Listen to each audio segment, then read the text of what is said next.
नमस्कार, मी सुमित जगदाळे. जनवार्तामध्ये आपल्या सर्वांचं स्वागत. पाहुयात पुण्यातील काही विशेष घडामोडी.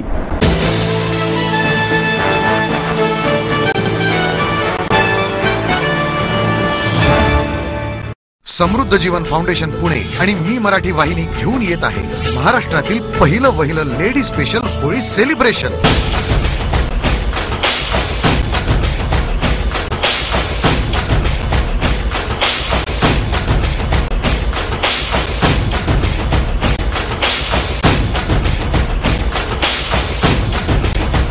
डव प्रस्तुत रंगस्मिता 2013, 27 मार्च मुंबई आणि ठाणे आणि 31 मार्च पुणे.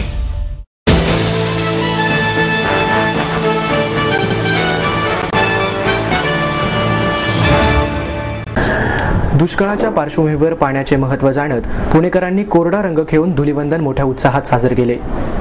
धुलवडीला धुलीवंदन असे म्हटले जाते. फाल्गुन महिन्यातील पौर्णिमेच्या दिवशी सुरू होणाऱ्या या सणाला होळी पौर्णिमा किंवा होलिकोत्सवाचा एक भाग म्हणून फाल्गुन वैद्य प्रतिपदेला धुलवड साजरी केली जाते. धुलीवंदनानिमित्त रंग खेळण्याची प्रथा सुरू झाली असली तरी यंदाच्या सणावर दुष्काळाचे सावट आहे. राज्यातील दुष्काळग्रस्त परिस्थितीमुळे यंदा धुलीवंदन आणि रंगपंचमी ओले रंग आणि रासायनिक रंग न खेळण्याचे आवाहन अनेक सामाजिक संस्थांच्या वतीने पुणेकरांना करण्यात आले. त्याला प्रतिसाद म्हणून यावर्षी पुणेकरांनी कोरडा रंग खेळून ही धुलवड साजरी केली. पुणे शहरात मोठ्या संख्येने इतर राज्यातील विद्यार्थी नोकरदार राहत असल्याने धुलीवंदनाच्या दिवशी सर्वत्र रंग खेळला जातो. त्यासाठी रंगाबरोबरच लाखो लिटर पाणीही वाया जात असते. राज्यात अनेक भागात दुष्काळाचे सावट असताना पाणी अशा प्रकारे वाया घालवणे हा दुष्काळग्रस्तांवर अन्याय ठरणार असून शहराला भविष्यातील पाणी पुरवठ्याच्या दृष्टीने ते परवडणार नाही. यासाठी पुणे शहरातील नागरिकांनी कोरडे रंग एकमेकांना लावून डीजेच्या तालावर ताल धरत मोठ्या उत्साहाने धुलवड साजरी केली.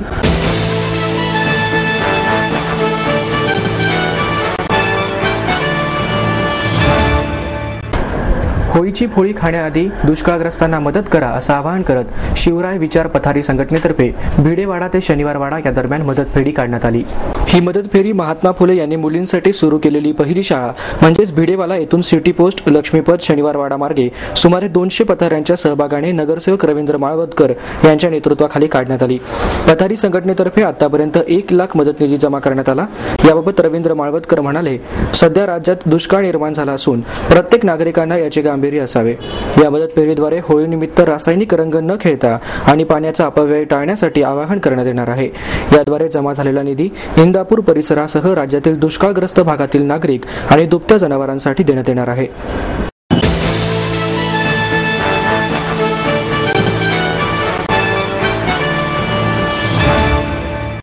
सार्वत्रिक समान शिक्षण आणि मोफत शिक्षण मिळावे तसेच शेजार शाळा सुरू कराव्यात या मागणीसाठी लोकायत संस्थेतर्फे प्रतिकात्मक होळी साजरी करण्यात आली.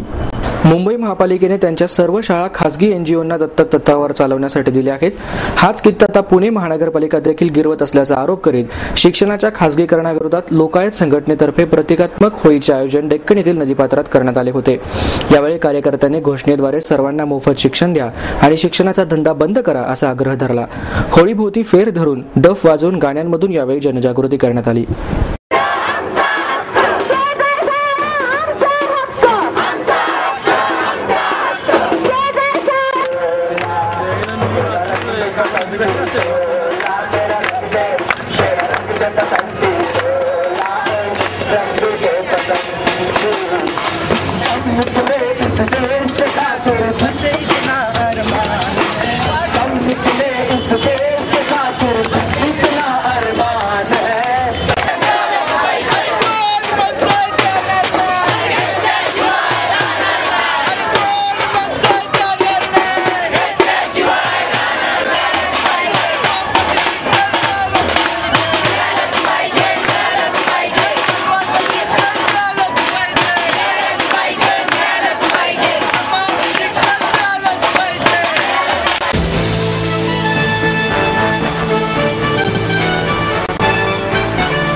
पुणे महापालिकेच्या शिक्षण मंडळाने ॲग्रो टुरिझमच्या नावाखाली ठेकेदार आणि एजंट यांच्या सहकार्याने गैरव्यवहार करत विद्यार्थ्यांच्या सहलीवरच डल्ला मारला असल्याचा आरोप विविध स्वयंसेवी संघटनांच्या प्रतिनिधींनी केला आहे. शिक्षण मंडळाच्या अर्थसंकल्पात शैक्षणिक सहलीसाठी 2,26,00,000 रुपयांची तरतूद करण्यात आली होती. विद्यार्थ्यांना ऐतिहासिक, भौगोलिक व नैसर्गिक ठिकाणांची माहिती मिळवण्याचा सहलीमागे उद्देश असतो. परंतु नियोजित महाराष्ट्र दर्शन सहल रद्द करून आपल्या जवळच्या संस्था व कंपन्यांनाच निविदा देण्याचा गैरप्रकार झाल्याचे माहिती अधिकारातून सुराज्य संघर्ष समितीचे अध्यक्ष विजय कुंभार, सजग नागरिक मंचाचे विवेक वेलणकर, विश्वास सहस्रबुद्धे यांनी उजेडात आणला आहे. महाराष्ट्र दर्शन रद्द केल्यानंतर सहलीसाठी Krishnai water park, Rajgad water park, Baramati agro tourism, संस्कृती व काही ट्रॅव्हल कंपन्यांच्या निविदा आल्या होत्या. महापालिकेच्या नियमानुसार सर्वात कमी निविदाधारकाला काम मिळते, परंतु शिक्षण मंडळाच्या निविदा प्रक्रियेत सर्वात कमी निविदाधारकांनी माघार घेतली. त्यानंतर कमी निविदाधारकाला काम देण्याऐवजी उर्वरित 3 निविदाधारकांना तडजोडीने निविदा देण्यात आल्या.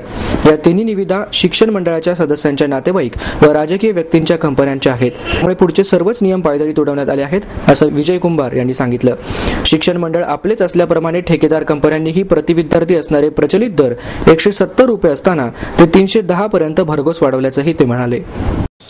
पुणे महापालिकेच्या 1ली ते 7वीच्या शाळेतल्या विद्यार्थ्यांना यंदा सहल घडवण्याचा पराक्रम शिक्षण मंडळाने केलेला आहे. या विद्यार्थ्यांना खरं म्हणजे ऐतिहासिक, धार्मिक अशा स्थळांची सहल घडवण्याचा मूळ मानस होता, पण नंतर त्याचं रूपांतर हे मनोरंजनाच्या सहलीत झालं आणि 2 वॉटर पार्क आणि 1 हॉटेल अशा ठिकाणी या विद्यार्थ्यांना नेण्यात आलं. एकेका दिवशी 4,000-4,500 हजार विद्यार्थी एकेका ठिकाणी नेण्यात आले. ज्या वॉटर पार्कला 500च्या वर माणसं, मुलं एका वेळेला एन्जॉय करू शकणार नाहीत, तिथे महापालिकेने मात्र 3,500 ते 4,000 मुलं नेली. रेटमध्ये कुठेही निगोसिएशन केलं नाही, म्हणजे आहे त्याच्या 50% सुद्धा हे निश्चितपणे भागू शकलं असतं, परंतु टेंडरिंग प्रोसेस अत्यंत फॉल्टी केली आणि 2,26,00,000 रुपये 4 दिवसात महापालिकेच्या शिक्षण मंडळाने उधळून टाकले आणि विद्यार्थ्यांच्या पदरात मात्र काहीही पडलं नाही. त्यामुळे या सर्वच प्रक्रियेची, टेंडर कोणाकोणाला दिली गेली, कशा पद्धतीने दिली गेली, कोणाच्या नातेवाईकांचे त्याच्यामध्ये कल्याण झालं, कोणाचा काय रोल होता आणि विद्यार्थ्यांच्या हातात नक्की काय पडलं, या सगळ्या गोष्टींची चौकशी करावी अशी मागणी आम्ही काल आयुक्तांकडे केलेली आहे आणि त्यांनी दक्षता विभागाचे देशमुख साहेबांकडे हे प्रकरण सोपवलेलं आहे आणि त्याची चौकशी करण्याचं आश्वासन दिलेलं आहे. संबंधितांवर योग्य ती कारवाई करावी, त्यांना दोषी धरावं आणि मुख्य म्हणजे जर महापालिकेचे अधिकारी दोषी सापडले तर त्यांच्यावर त्याप्रमाणे कारवाई करावी आणि कोणत्याही परिस्थितीत ठेकेदारांचे पैसे देऊ नयेत अशी आम्ही मागणी केलेली आहे.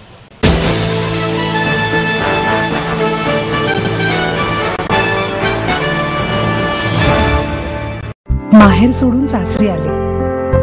इथे प्रेमाची, मायेची माणसं होती, पण माझं भविष्य सुरक्षित आहे याचा आनंद, आत्मविश्वास वाढवणारा होता. Samruddha Jeevan multistate multipurpose cooperative society limited. गुंतवणूक भावनांची, आनंद लक्षावधीचा. Samruddha Jeevan multistate multipurpose cooperative society limited.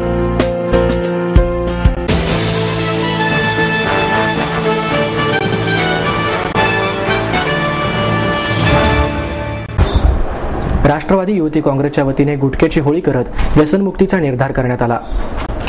Holi रे होळी पूर्णाची पोळी या घोषणेसह बच्चे कंपनीच्या आवडत्या टिमकीचा नाद, गृहिणींनी दारात काढलेल्या सुंदर रांगोळ्या आणि नैवेद्यासह जेवणासाठी पुरणपोळीचा बेद अशा पारंपरिक पद्धतीने तसेच अनेक सामाजिक प्रश्नांवर भाष्य करणाऱ्या प्रतिकात्मक पद्धतीने मंगळवारी शहरात सर्वत्र होळी मोठ्या उत्साहाने साजरी करण्यात आली.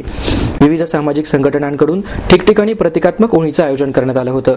यामध्ये वृक्षतोड न करता कचऱ्याची होळी, शिक्षणाच्या बाजारीकरणाविरोधात प्रतिकात्मक होळी, व्यसनांपासून दूर राहण्यासाठी गुटख्याची होळी, गरिबांना, दुष्काळग्रस्तांना पुरणपोळीचे वाटप, भीषण दुष्काळाच्या परिस्थितीत पाण्याचा वापर टाळण्यासंदर्भात जनजागृती अशा विविध स्वरूपात शहरात होलिकोत्सव उत्साहात साजरा करण्यात आला. यावेळी दुष्काळाची जाणीव ठेवून धुलीवंदन आणि रंगपंचमी साजरी न करण्याचं आवाहन करण्यात आलं.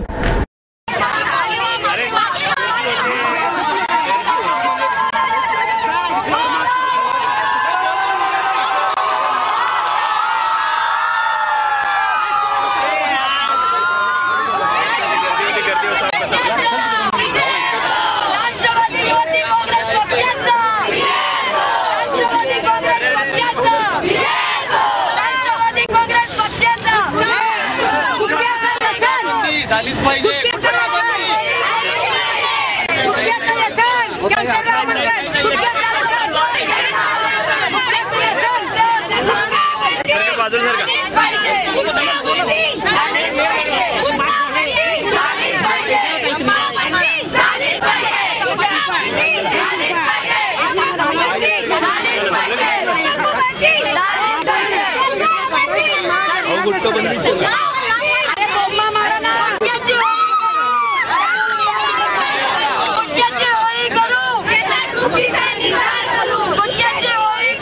अनेक ठिकाणी गुटख्याची, तंबाखू आणि व्यसनमुक्ती असा आमचा कार्यक्रम आहे. आमचं एवढंच म्हणणं आहे की गुटखा खाऊन कॅन्सर होतो, त्याच्यामुळे त्याच्यापासून सगळ्यांनी दूर हा एक सोशल कार्यक्रम राष्ट्रवादी युवक आणि युवती काँग्रेसने घेतला.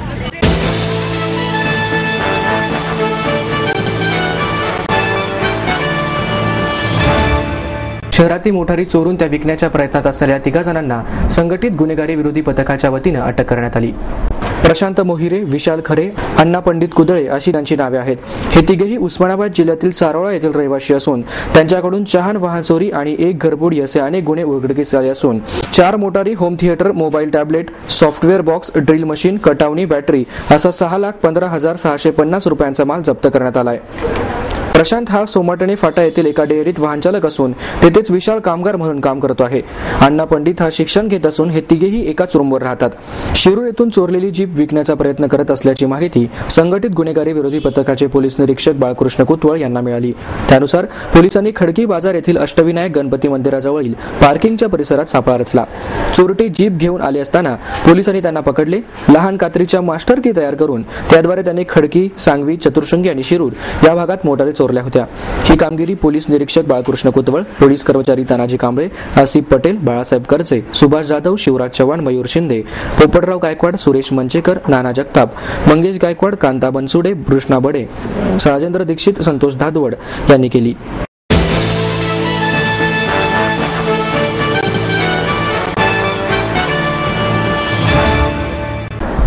विधान भवनाच्या परिसरात पोलीस अधिकाऱ्याला आमदारांकडून झालेली मारहाण महाराष्ट्रासाठी दुर्दैवी असल्याची खंत खासदार सुप्रिया सुळे यांनी व्यक्त केली. मला वाटतं महाराष्ट्राचं दुर्दैव आहे की अशी घटना महाराष्ट्रात झाली. आणि खरं तर ही चालू असताना आम्ही पार्लमेंट सेशनमध्ये होतो आणि बाकीच्या राज्यातले सगळे खासदार महाराष्ट्राकडे फार वाईट नजरेने बघतात. ते आम्हाला नेहमी म्हणतात तुम्ही स्वतःला फार सुसंस्कृत असं राज्य म्हणता, तुमच्याकडे आता काय चाललंय. त्याच्यामुळे खरंच आम्हाला सगळ्यांना अतिशय वाईट वाटलं ही घटना झाली आहे. आणि माझी एवढीच विनंती आहे सगळ्यांना की अशा घटना इथून पुढे होऊ नये. कदाचित काही गैरसमज होत असतात, कधीतरी आपण कमी जास्त आपणही सगळे कधीतरी चिडतो होतं, पण शेवटी माणुसकीच्या नात्याने जबाबदार कसं आहे, आम्ही लोकप्रतिनिधी असतो तेव्हा आम्हाला नॉर्मल वागायचा पूर्णपणे अधिकार नसतो, कारण काही फार जबाबदारीचं काम असतं. आणि अर्थातच आम्हाला सगळ्यांनाच ह्याच्यात लक्ष देऊन अशा गोष्टी पुन्हा महाराष्ट्रात होणार नाही, त्याच्यात महाराष्ट्राची मान अगदी शर्मनाक होते देशाच्या समोर. त्याच्यामुळे आपण सगळ्यांनीच प्रयत्न करून ह्याच्यातून काहीतरी मार्ग काढावा आणि एक मेसेज पाठवावा की आम्ही कुणाच्याही विरोधात नाही. जरी आमच्या काही प्रतिनिधींनी चूक केली असेल तर त्याला बरोबर इन्क्वायरी हे महाराष्ट्राचे माननीय मुख्यमंत्री यांनी निर्णय घ्यावा. मला वाटतं हा महाराष्ट्राचे स्पीकर माननीय दिलीप वळसे पाटील, माननीय मुख्यमंत्री यांनी इंटरनली हा सॉल्व्ह केला पाहिजे.